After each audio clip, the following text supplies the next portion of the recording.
정숙은 남편 태수가 자신을 위해 준비한 은퇴 선물이 끔찍한 범죄의 증거를 숨긴 장소라는 것을 깨닫습니다. 겉은 평온한 바다, 안은 피할 수 없는 지옥. 태수의 소름 돋는 이중생활과 요트, 깊은 곳에 숨겨진 유령의 정체를 밝혀내기 위한 그녀의 필사의 탈출이 지금부터 시작됩니다. 정숙은 자신의 인생이 황혼의 기적이라고 믿었다.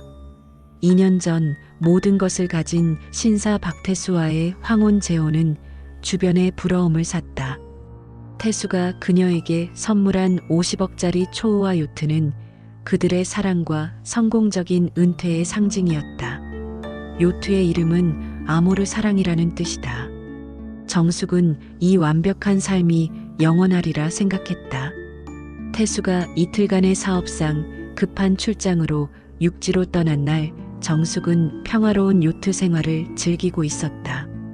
그날 저녁 정숙은 샴페인을 마시던 중 실수로 와인 잔을 떨어뜨렸는데 그 잔이 태수가 금지했던 선장의 방 문 앞에 부딪혔다. 문 안쪽에서 작은 금속성 소리가 울렸다. 정숙은 단순한 서재라고 했던 그 방이 늘 완벽하게 잠겨 있었다는 사실을 떠올렸다. 그녀는 불안한 호기심을 이기지 못하고 자신의 열쇠로 문을 열었다. 방은 깔끔했다. 하지만 책장 아래쪽에 미세한 흠집을 발견했다. 흠집을 따라 벽을 힘껏 밀자 책장 뒤편의 벽이 내부로 밀려나면서 작은 금속 상자를 숨긴 공간이 드러났다. 태수가 정숙에게 나만의 공간이라고 했던 곳은 사실 비밀 금고였다. 상자를 연 정숙은 돈이 아닌 낡은 가죽 지갑과 손톱만한 USB를 발견했다. 지갑 속에는 20년 전 사진과 함께 김태성이라는 낯선 이름이 적힌 신분증 복사본이 있었다. 태수의 이름은 분명 박태수였다. 심장이 얼어붙었다. 이 남편은 신분을 세탁했다. 그녀는 떨리는 손으로 노트북에 USB를 꽂았다. 폴더 이름은 파이널 딜. 폴더 속 음성 파일에서 태수의 목소리가 들렸다. 약속대로 처리했다. 이제 배만 뜨면 돼. 그리고 이어지는 것은 화염에 휩싸인 창고와 쓰러진 사람들의 사진이었다. 정숙은 완벽한 요트가 달아날 수 없는 감옥이라는 것을 깨달았다. USB의 진실을 알고 태수의 가면이 벗겨진 모습을 본 정숙은 태수가 돌아왔을 때 완벽한 아무것도 모르는 아내의 연기를 해야 했다. 그녀의 생존은 오직 연기력에 달려 있었다. 태수는 돌아오자마자 정숙을 포옹했지만 그의 눈빛은 평소보다 훨씬 차갑고 예리했다. 태수는 정숙의 미세한 떨림을 놓치지 않으려는 듯 끊임없이 그녀를 관찰했다. 정숙 씨, 당신을 속인 것이 하나 있어요. 사실 나는 20년 전 사업 실패로 거액의 숨겨진 빚을 지고 있었어. 지금 우리가 가진 이 모든 것이 곧 채권자들에게 넘어갈지 몰라. 태수는 정숙의 반응을 보기 위해 거짓 빚 이야기를 꺼냈다. 만약 정숙이 신분 세탁이나 범죄를 알고 있다면 이 빚 이야기에는 무관심하거나 의외의 반응을 보일 것이라 예측한 것이다. 이것은 태수의 교활한 테스트였다. 정숙은 순간 모든 것을 폭로하고 싶었지만 죽음보다 더 큰 공포를 느끼며 완벽한 연기를 해냈다. 세상에 여보, 왜 진작 말하지 않았어요? 돈은 다시 벌 수 있어요. 당신과 내 사랑만 있으면 돼요. 그녀는 연민과 사랑이 뒤섞인 눈빛으로 태수를 안심시켰다. 태수는 그녀의 순진한 반응에 안도하는 듯 미소를 지었지만 그 미소는 정숙에게 더 큰 공포를 안겨주었다. 그는 나를 완벽하게 속았다고 믿고 있어. 이제 곧 나를 제거할 계획을 실행할 거야. 그날 밤 태수는 선장의 방 문단속을 평소보다 3번 더 확인했다. 정숙은 그 소리를 들으며 자신이 시간이 얼마 남지 않았다는 것을 깨달았다. 그녀는 복사해둔 USB 파일의 암호를 풀기 위해 필사적으로 노트북에 매달렸다.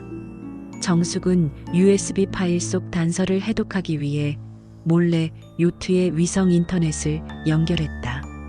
파일 속에는 김태성이라는 이름과 함께 20년 전 발생한 상주 창고 화재 보험 사기 사건 기사가 링크되어 있었다.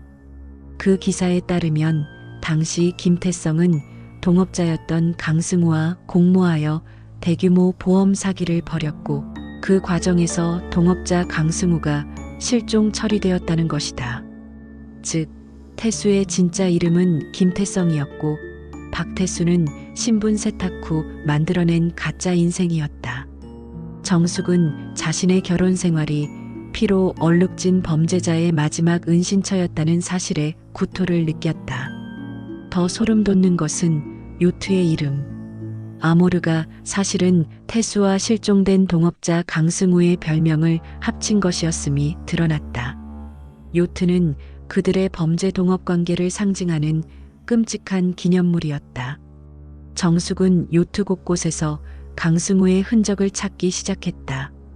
선장의 방 천장에 매달린 낡은 항에 지도를 살피던 중 지도가 미세하게 찢어져 있고 그 안에 깨알 같은 글씨가 적힌 작은 쪽지를 발견했다. 쪽지에는 내일 자정 179도 북위 E- 코드라는 알 수 없는 암호가 적혀 있었다.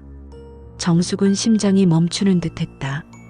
내일 자정은 파이널 딜이 일어날 시간이었다.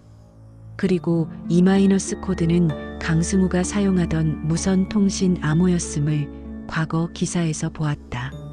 실종된 유령 강승우가 돌아와 태수와 보험금을 나누거나 혹은 태수에게 복수하기 위해 요트로 접근할 계획임이 명확해졌다. 정숙은 이제 범죄자의 아내가 아니라 곧 발생할 범죄의 목격자이자 희생자였다. 태수는 정숙에게 뜻밖의 낭만적인 제안을 했다. 정숙 씨, 내일은 우리 결혼 기념일이야. 자정이 되면 우리가 사랑을 시작했던 바다 한가운데에서 단둘이 축배를 들자. 태수는 요트를 179도 북위 방향으로 몰고 있었다.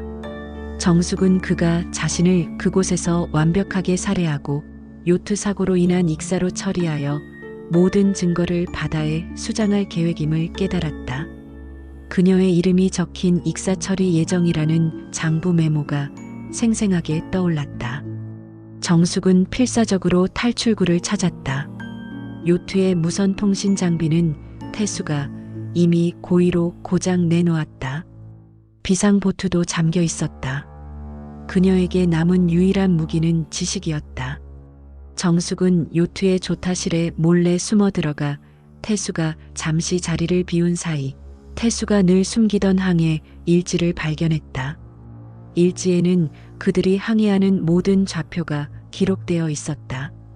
마지막 기록에는 내일 자정 정확히 179도 북위 지점에 기상 악화로 인한 조난 사고 보고라는 메모가 미리 적혀 있었다.